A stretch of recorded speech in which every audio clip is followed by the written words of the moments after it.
Data 23 prill shënon ditën ndërkombëtare të librit. Sot interesi për të lexuar ka rëndësi. Kryesisht ato që janë më të apasionuar pas leximit janë moshat e mesme, ndërsa shqetësues është fakti që të rinjt janë larguar nga libri, pasi zhvillimit e vrullshme të internetit kanë ndikuar në këtë drejtim. Ja, nuk lexoj shumë. Pse? Kam mësime shumë.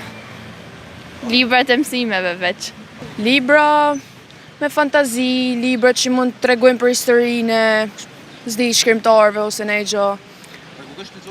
Rregullisht jo, më shumë pjesën e pushimeve verore, kur kam edhe më shumë lirshmëri. Më thonë drejtë, nuk është se lexoj fort libra, ose më shumë preferoj me po një film se sa me lexuj libër. Nuk e di. S'është se më tërhequn e lart shumë.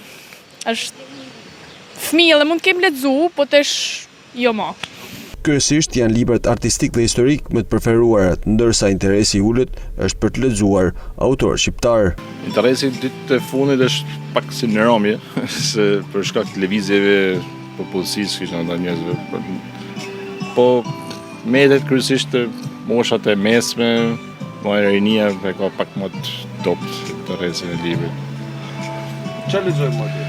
Kryesisht letërsi artistike, të huaj, shqipe shumë pak. Kam përshtypjen se është pjesa e internetit dhe që bën këtë pjesën e kësaj, po edhe largimi i interesit me librin është domethënë efekt shumë i madh aktualisht. Dita ndërkombëtare e librit dhe të drejtave të autorit është një datë me kuptim simbolik për letërsinë botërore.